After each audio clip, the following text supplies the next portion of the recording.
Hello my dear students. बच्चों, आज का हमारा चैप्टर है इलेक्ट्रोस्टैटिक्स। इलेक्ट्रोस्टैटिक्स का मतलब क्या होता है कि study of charge at rest. Study of charge at rest. Electro means electrons और इलेक्ट्रॉन्स मीन्स चार्ज और प्लस स्टैटिक्स और स्टैटिक्स मीन्स होता है रेस्ट, एट रेस्ट। तो मतलब charge at rest is known as the electrostatics. Electrostatics is a part of branch of electromagnetism. एक क्या वजह, इलेक्ट्रोमैग्नेटिज्म। ये 12th क्लास में हम आपका फर्स्ट जो पार्ट है फिजिक्स का वो क्या है, इलेक्ट्रोमैग्नेटिज्म। इलेक्ट्रोमैग्नेटिज्म को हमने दो पार्ट में डिवाइड किया हुआ है। ये दो पार्ट हैं आपके इलेक्ट्रोस्टैटिक्स और इलेक्ट्रोडायनामिक्स। इलेक्ट्रोस्टैटिक्स और प्लस इलेक्ट्रोडायनामिक्स। तो इलेक्ट्रोस्टैटिक्स जैसे हमने भी करा भाई at rest, charge at rest, that is known as the electrostatics. और charge in motion that is known as the electrodynamics. अब जब चार्ज रेस्ट में है तब उसमें क्या क्या प्रोड्यूस होगा भाई, वो क्या इफेक्ट करेगा, कैसे फोर्स अप्लाई होगा, किस टाइप से उसका फील्ड है, पोटेंशियल है, कैपेसिटेंस क्या है, गॉस थ्योरम से हम इलेक्ट्रिक फील्ड की वैल्यू कैसे मेजर करेंगे, वो सब हम डिस्कस करेंगे इलेक्ट्रोस्टैटिक्स में। और जब चार्ज मोशन में होता है तो उसको हम करंट बोलते हैं। करंट क्या होती है, तो अब आप करंट है उसके क्या इफेक्ट हैं, करंट से कौन सा फील्ड प्रोड्यूस होगा, तो वो हम स्टडी करेंगे इलेक्ट्रोडायनामिक्स। अब चार्ज एक ऐसी थिंग है जो ना तो हमें कभी कोई दिखाई देगी, ना हम उसको क्या है कोई फील कर सकते हैं, वे के ओनली वी कैन एक्सपीरियंस। एक ऐसी इनविजिबल चीज़ जो आपकी किसी भी बॉडी की एक इंट्रिंसिक प्रॉपर्टी होती है, जो इलेक्ट्रिकल बिहेवियर और फिनोमेना तो शो करेगी, but we can not see the charge. उस चार्ज को हम देख नहीं सकते। हम ऐसी चीज़ की अब स्टडी करेंगे that is not visible to us and we will study in this chapter. तो इलेक्ट्रोस्टैटिक्स, तो इलेक्ट्रोस्टैटिक्स में हम स्टडी करेंगे चार्ज एट रेस्ट। अब क्वेश्चन आया कि भाई चार्ज है क्या, what is mean by this charge. Charge हम करें, चार्ज है क्या। चार्ज क्या होता है कि इंट्रिंसिक प्रॉपर्टी होती है किसी property of elementary particle of a substance which shows electrical behavior and related phenomena। उस चीज को हम चार्ज बोलते हैं। तो इंट्रिंसिक प्रॉपर्टी एक इंटरनल, मतलब अब हर सब्सटेंस क्या होता है, एक आपका क्या एटम से बना हुआ है, उस एटम के अंदर क्या है पार्टिकल्स हैं, इलेक्ट्रॉन, प्रोटॉन और न्यूट्रॉन्स बोलते हैं। प्रोटॉन और न्यूट्रॉन का कहाँ पर है, न्यूक्लियस के अंदर है, उनका कोई पार्ट नहीं होता। वो they can any substance can not lose और atom can not lose proton electron, only क्या लूज और गेन होंगे, इलेक्ट्रॉन्स। सब इस समय क्या पार्ट लेगा, इलेक्ट्रॉन। तो जो इलेक्ट्रॉन है वो बेसिकली चार्ज है। अब किसी बॉडी ने इलेक्ट्रॉन, अब आपका क्या है कि भाई इनमें आपस में लेन देन होता रहता है। जैसे हम कोई चीज़ ले रहे हैं, दे रहे हैं, तो इनमें जो अगर कोई एक एटम है, एक बॉडी का सब्सटेंस है, दूसरी बॉडी है, तो वो क्या करती है, एक बॉडी को इलेक्ट्रॉन लूज करेगी, दूसरी बॉडी इलेक्ट्रॉन गेन करेगी। जैसे हम नॉर्मल लाइफ में कोई चीज़ ले रहे हैं, किसी को कुछ दे रहे हैं, इसी टाइप से सब्सटेंस भी क्या करते हैं, किसी को इलेक्ट्रॉन दे रहे हैं, किसी से इलेक्ट्रॉन ले रहे हैं according to their need here, right. तो उस इलेक्ट्रॉन का जो आपका ट्रांसफर होता है उसको हम चार्ज बोलते हैं, that is called the charge. तो चार्ज बेसिकली क्या है, एक इंट्रिंसिक, मतलब अब इस चार्ज को हम ब्रेक नहीं कर सकते। चार्ज एक ऐसी प्रॉपर्टी होती है दैट कि अब आप पूछो चार्ज आया कहाँ से, क्या चीज़ है, that can not be defined. जैसे मास होता है, इंट्रिंसिक प्रॉपर्टी होती है, मैटर कंटेन इन बॉडी, अब वो मैटर कहाँ से आया? तो अब वो सब मैटर जो है, वैसे अगर हम डिटेल में आप जाओगे तो that matter is also made up of the atom. अब उस मैटर के अंदर जो एलिमेंट पार्टिकल्स हैं, अब उनके अंदर फिर आपके क्या है, इलेक्ट्रॉन्स प्रोटॉन है, उन वो जो हमारे पास आपका ट्रांसफर होगा that is known as the charge. उसको क्या बोलेंगे हम? चार्ज बोलेंगे। तो अब charge, unit of charge, unit of charge क्या है? कूलम। ऐसा unit of charge is coulomb. फिर हम कह रहे हैं कि भाई इलेक्ट्रॉन, अब इलेक्ट्रॉन्स की बात करें तो charge on electron, charge on electron ये होता है 1.6 इंटू 10⁻⁻19 कूलम, नेगेटिव में होता है। तो अब चार्ज ऑन इलेक्ट्रॉन कितना? 1.6 into 10⁻⁻19 coulomb. This electron is the basic unit of charge. मतलब ये एक सबसे छोटी वैल्यू होती है that can exist freely in nature, जो कि क्या है, एक नेचर में फ्रीली एग्जिस्ट करती है। That is the smallest value and that is the charge. तो इसी को बेसिकली जो हम चार्ज पार्टिकल बात करते हैं, वो चार्ज पार्टिकल क्या है? इलेक्ट्रॉन्स होते हैं जो एक बॉडी से दूसरी बॉडी पर या तो ट्रांसफर होंगे या आपका इंडक्शन होगा। वो अभी हम बाद में डिस्कस करेंगे कि कैसे इलेक्ट्रॉन का ट्रांसफर होगा from one body to another body, that is the charge. अब क्वेश्चन आता है भाई चार्ज, देखो आपने पढ़ा, हमने स्टडी किया है कि चार्ज टू टाइप के होते हैं, पॉजिटिव और नेगेटिव। तो पॉजिटिव चार्ज और नेगेटिव चार्ज, तो अब what is the positive and negative charge? Bye type of charge अगर हम यहाँ डिस्कस करें, टाइप ऑफ चार्ज, तो कितने टाइप के charge? Positive charge and negative charge, negative charge.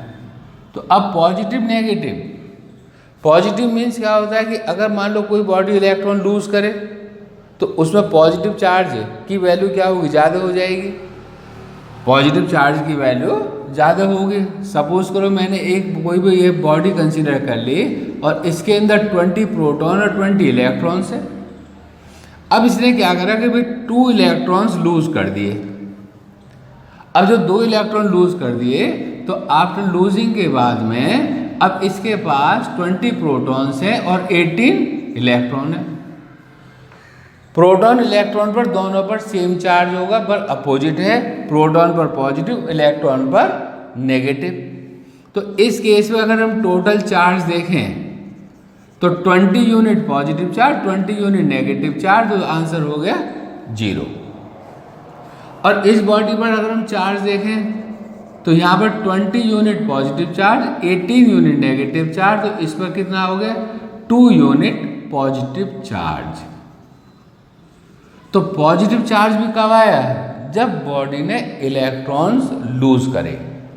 Body ने इलेक्ट्रॉन को लूज किया तो बॉडी ने क्या है? एक पॉजिटिव चार्ज गेन कर लिया। तो ये है पॉजिटिव चार्ज। और सपोज करो कि ये बॉडी हमने यहाँ पर, ये सेम बॉडी है, 20 प्रोटॉन है और 20 इलेक्ट्रॉन्स है।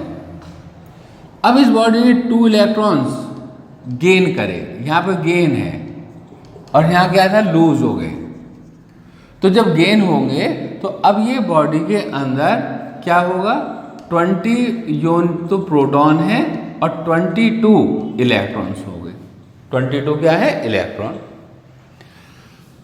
अगर हम इस पर टोटल चार्ज देखा जाए, टोटल चार्ज, तो 20 - 20 बचो कितना हो गया? 0। और इस पर टोटल चार्ज अगर हम देखें यहाँ पर टोटल चार्ज, तो 20 यूनिट पॉजिटिव और 22 यूनिट नेगेटिव, तो यहाँ पर -2 यूनिट चार्ज हो गया, ये 2 यूनिट चार्ज। तो इसका मतलब क्या हुआ कि भाई आपके यहाँ पर अगर कोई बॉडी इलेक्ट्रॉन लूज करती है तो उस पर न्यूक्लियस पर जो है पॉजिटिव चार्ज इलेक्ट्रॉन के चार्ज से ज़्यादा होगा, तो वो पॉजिटिवली चार्ज बॉडी कहलाएगी। और अगर किसी बॉडी ने इलेक्ट्रॉन गेन करे तो क्या होगा? वो नेगेटिवली चार्ज। हमने किसी को कुछ डोनेट करा तो हम कैसे? पॉजिटिव हैं। और हमने किसी से कुछ गेन करा तो कैसे हो गए? कर्जदार हो गए, नेगेटिव में आ गए। तो ये क्या है? पॉजिटिव और नेगेटिव चार्ज का मीनिंग होता है कि पॉजिटिव मीन्स इलेक्ट्रॉन का लूज होना और नेगेटिव मीन्स इलेक्ट्रॉन्स का गेन होना।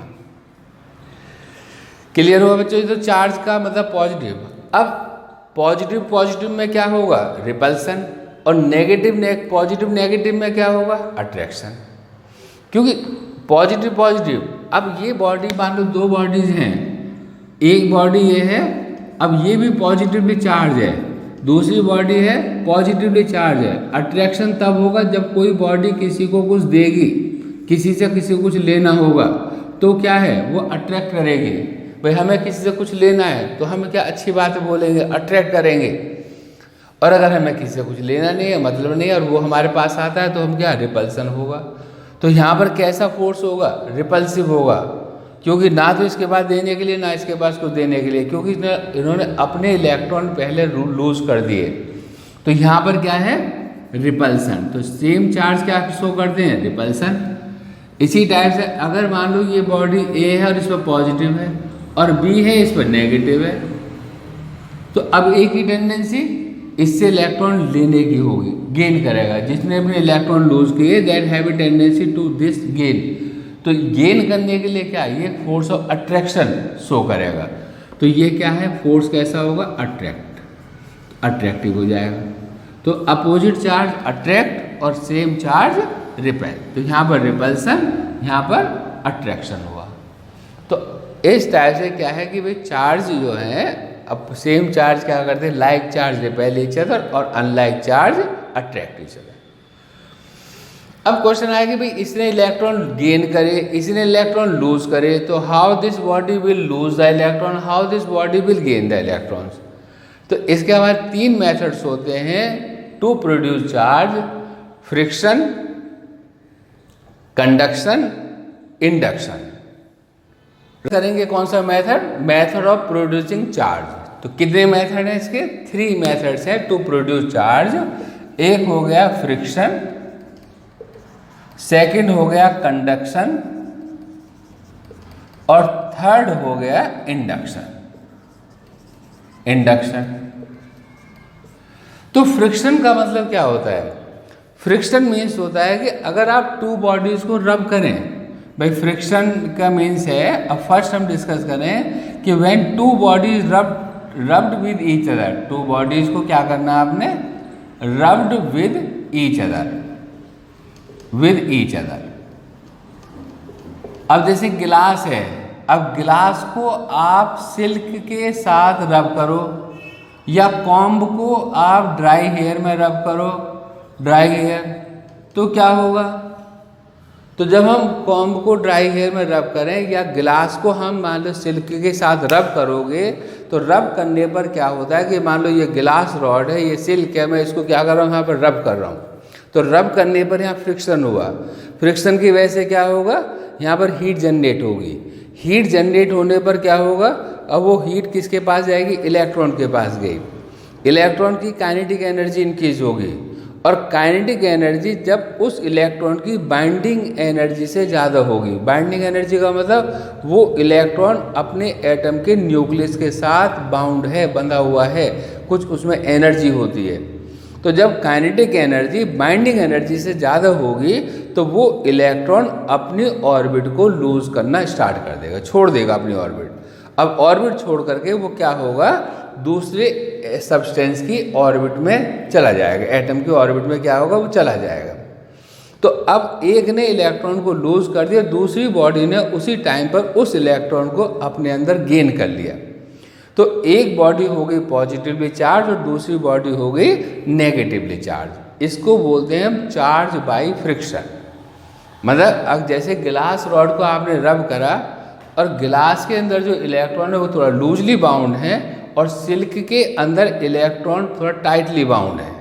तो जब आप रब करोगे तो गिलास क्या करेगा? गिलास अपने इलेक्ट्रॉन लूज करेगा और वो किसको दे देगा? सिल्क को देगा। तो गिलास पर आ गया पॉजिटिव चार्ज और सिल्क पर आ गया नेगेटिव चार्ज। ये कैसा चार्ज है? पॉजिटिव। और सिल्क के ऊपर कैसा चार्ज आ गया? Negative charge. नेगेटिव का मतलब इसने इलेक्ट्रॉन गेन करे, और पॉजिटिव का मतलब इसने इलेक्ट्रॉन लूज किए। इसी टाइप से जब कॉम्ब को रब करोगे आप ड्राई हेयर के साथ, तो क्या होगा, एक बॉडी इलेक्ट्रॉन लूज करेगी और दूसरी बॉडी उसी टाइम पर वो इलेक्ट्रॉन गेन करेगी, तो एक पर आएगा पॉजिटिव और दूसरी बॉडी पर आएगा negative, that is called the friction. भाई केमिस्ट्री में आपने एक आयोनाइजेशन पोटेंशियल टर्म पढ़ी, आयोनाइजेशन पोटेंशियल। आयोनाइजेशन पोटेंशियल का मतलब क्या होता है, minimum amount of energy required to remove electron from their orbit. अब जैसे एटम है, अब इसकी ऑर्बिट है, इस ऑर्बिट के अंदर इलेक्ट्रॉन है, ये इलेक्ट्रॉन इसके साथ बाउंड है, तो अब एनर्जी आप दोगे तो ये इलेक्ट्रॉन क्या होगा, यहाँ से निकल जाएगा। तो ये जो हम फ्रिक्शन कर रहे हैं, फ्रिक्शन जो एनर्जी हम प्रोवाइड कर रहे हैं, वो एनर्जी कहाँ से आ रही है, वो एनर्जी फ्रिक्शन से आई। अब फ्रिक्शन से एनर्जी आई, इसके इलेक्ट्रॉन की एनर्जी बढ़ी और ये एनर्जी इसकी बाइंडिंग एनर्जी से ज़्यादा हो गई, तो ये इलेक्ट्रॉन अपनी ऑर्बिट को छोड़ गया। तो अब इस पर पॉजिटिव चार्ज और जिसने गेन करा नेगेटिव चार्ज, तो that is called the friction.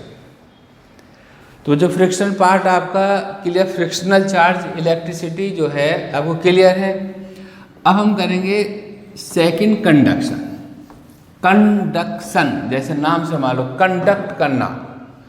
एक ये बॉडी है और इस बॉडी के ऊपर कोई चार्ज है और इस बॉडी पर कोई भी मान लो पॉजिटिव चार्ज, सपोज करो मैंने मान लिया पॉजिटिव चार्ज, और इस बॉडी को, चार्ज बॉडी को आपने बाई चांस हाथ से टच कर दिया, तो टच करते ही क्या होता है, वो चार्ज हमारी बॉडी में हमें एक जर्क फील होता है, फोर्स फील होता है। तो कैसे फोर्स हुआ, क्योंकि ये जो चार्ज है अभी हमारी बॉडी के अंदर आना स्टार्ट हो गया। Transfer of charge by touching. किसी बॉडी को टच करेंगे तो क्या होगा, चार्ज का ट्रांसफर होगा। अब जैसे ये स्फीयर है, इस पर सपोज करो चार्ज हमने क्यों ले लिया, ये एक दूसरा स्फीयर है, इस पर कोई चार्ज नहीं है, चार्ज की वैल्यू 0 है। जब आप इस स्फीयर को इसके कांटेक्ट में लेकर के आएंगे, तो अब आप स्फीयर को क्या लाए, इस स्फीयर के कांटेक्ट में लाए, तो अब इसका जो चार्ज है वो कहाँ पर जाएगा, इसके अंदर जाएगा।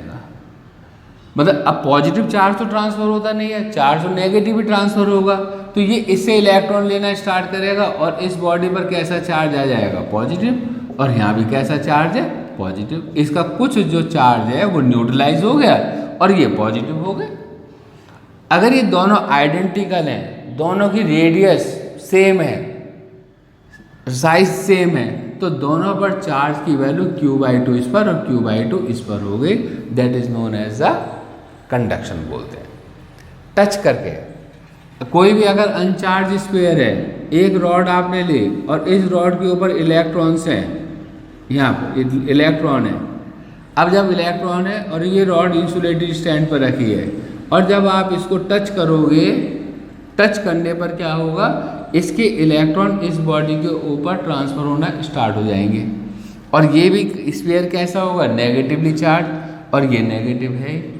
कब, बाय टचिंग। तो this is known as the conduction. तो कंडक्शन का मतलब होता है एक बॉडी से चार्ज का ट्रांसफर होना किसी दूसरी बॉडी पर बाय कांटेक्ट। तो फर्स्ट था फ्रिक्शन, सेकंड था कंडक्शन। अब थर्ड इंपॉर्टेंट प्रॉपर्टी एक है इंडक्शन। तो इंडक्शन को अब हम थोड़ा सा डिटेल में डिस्कस करते हैं कि भाई इंडक्शन का क्या मतलब होता है। इंडक्शन मीन्स होता है चार्ज का ट्रांसफर होना, प्रोड्यूस होना विदाउट एनी कांटेक्ट। चार्ज जो है क्या है, प्रोडक्शन ऑफ चार्ज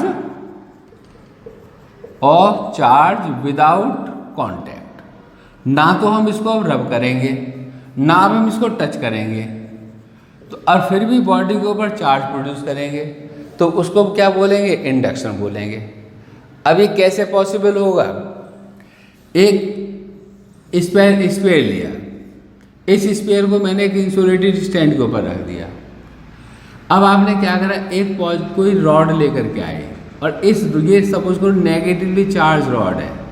कैसा चार्ज है इसके ऊपर, नेगेटिव। जब ये नेगेटिव चार्ज इस स्फीयर के पास आएंगे, स्फीयर के अंदर क्या है, एटम है, एटम्स में प्रोटॉन और इलेक्ट्रॉन्स होते हैं। तो अब ये नेगेटिव चार्ज क्या करेगा, जो इलेक्ट्रॉन है उसके साथ कैसा फोर्स शो करेगा, रिपल्सिव, क्योंकि सेम चार्ज क्या शो करते हैं, रिपल्सिव फोर्स शो करेंगे। तो ये कैसा चार्ज फोर्स शो करेगा, एक रिपल्सिव फोर्स शो करेगा, रिपल्सन होगा। तो रिपल्सन की वजह से जो नेगेटिव चार्ज है वो कहाँ पर आ गया, इस साइड में, और पॉजिटिव जो चार्ज है वो अट्रैक्शन की वजह से किधर हो गया, इस रॉड की तरफ आ गया। तो प्रोटॉन तो कभी कहीं जाते ही नहीं है, केवल जाएंगे तो कौन, इलेक्ट्रॉन। अब इलेक्ट्रॉन क्या है, इधर नहीं आ पाए, क्यों नहीं आ पाए, क्योंकि यहाँ पर गैप है। अब आप इनको क्या करोगे, इनको दूर कर दो, आप इनके बीच का गैप बहुत दूर दूर कर दो। अब दूर दूर कर दिए तो अब नेगेटिव यहाँ से बिछड़ गया, इसके पास से चला गया दूर, अब नेगेटिव यहाँ से चला गया पॉजिटिव, अब पॉजिटिव में आपस में रिपल्सन होगा, और रिपल्सन की वजह से जो पॉजिटिव चार्ज है पूरे स्फीयर पर स्प्रेड हो गया, और इस पर कैसा हो गया, नेगेटिव। सब में इक्वल इक्वल डिस्टेंस पर ये चार्ज क्या है, आपस में एडजस्ट हो गए। अब ये बन गई पॉजिटिवली चार्ज और ये बन गई नेगेटिवली चार्ज स्फीयर। इसको बोलते हैं क्या बच्चों हम, that is called the induction. तो इंडक्शन में ना तो हमने किसी बॉडी को रब करा, ना किसी बॉडी को टच किया, केवल करा तो क्या, एक चार्ज बॉडी को जब लेकर के आए तो उस पर दूसरी बॉडी के ऊपर चार्ज आ गया, that is called the induction. अगर आप इसी टाइप से अगर पॉजिटिव रॉड लेकर के आओगे तो इधर नेगेटिव इधर पॉजिटिव, वही सेम प्रोसेस चलेगी, फिर ये वाला स्पेयर नेगेटिव हो जाएगा, ये वाला स्पेयर पॉजिटिव हो जाएगा।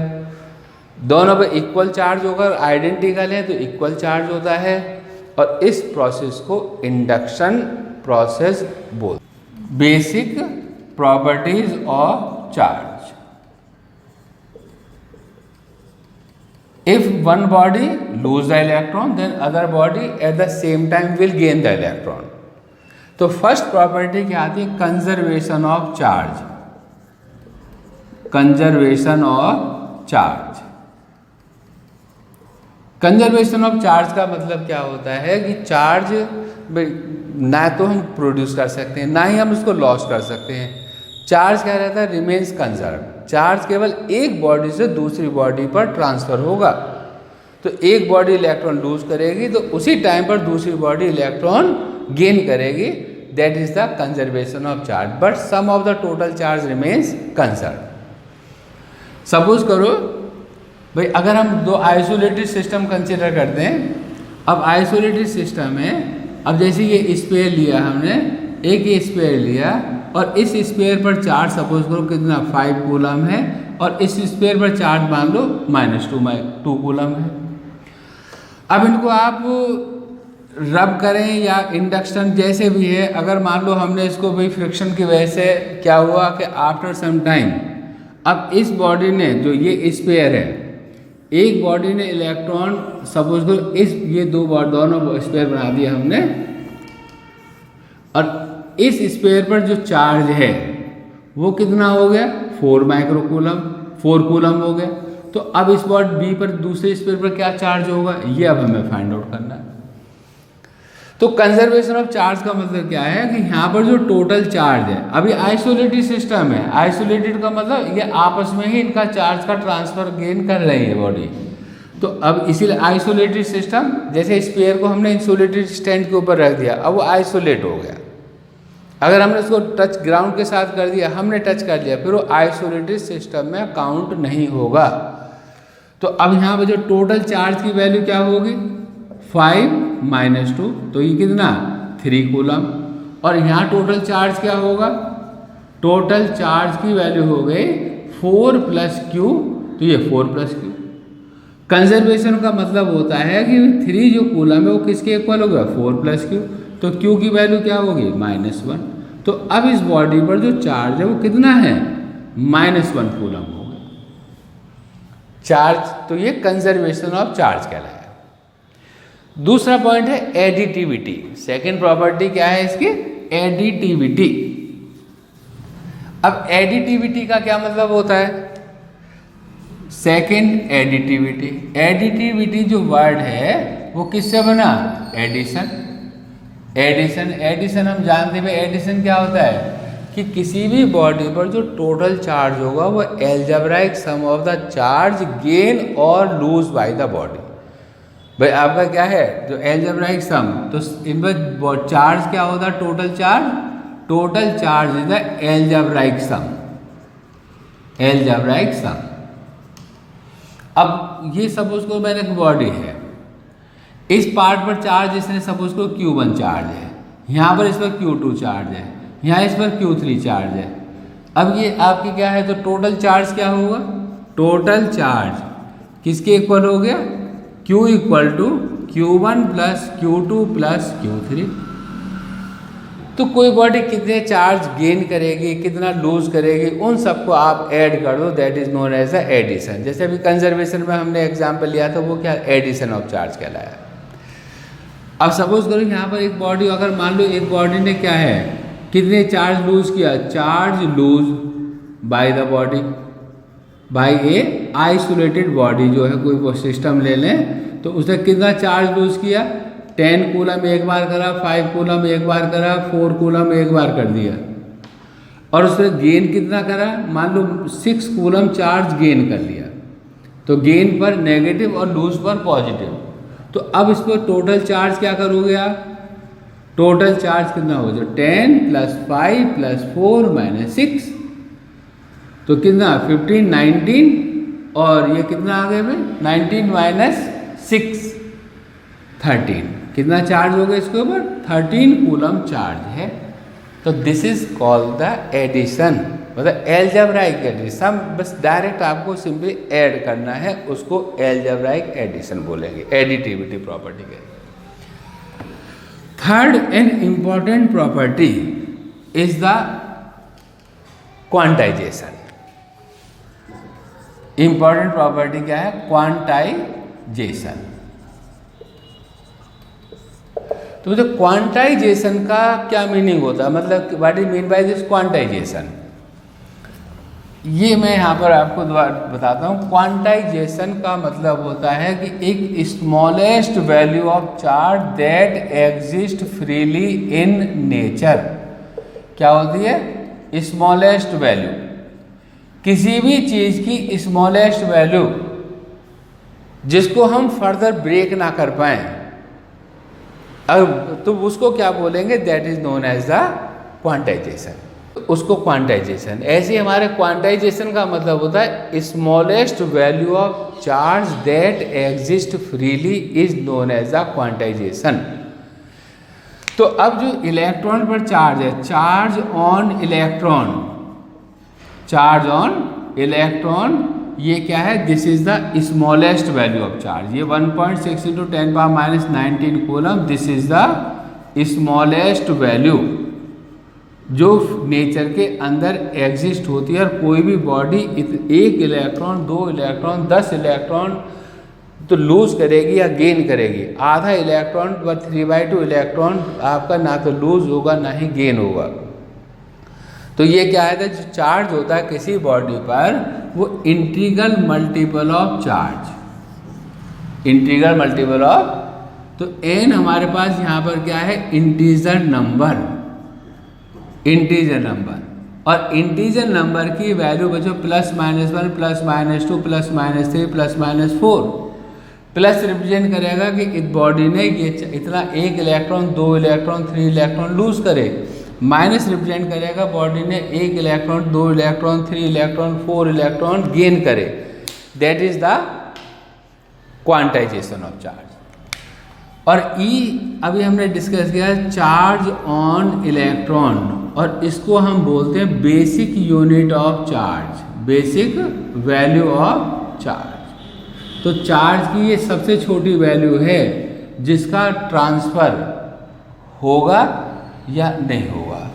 तो ये एक सबसे छोटी वैल्यू है कि कोई बॉडी इंटीजर नंबर में या तो इलेक्ट्रॉन लूज होंगे या इलेक्ट्रॉन गेन होंगे। That is known as the quantization of charge. और Q = N × E। तो यहाँ Q जो है किसको रिप्रेजेंट करता है, total charge. Q represent the total charge. तो जो ये है क्वांटाइजेशन का मतलब।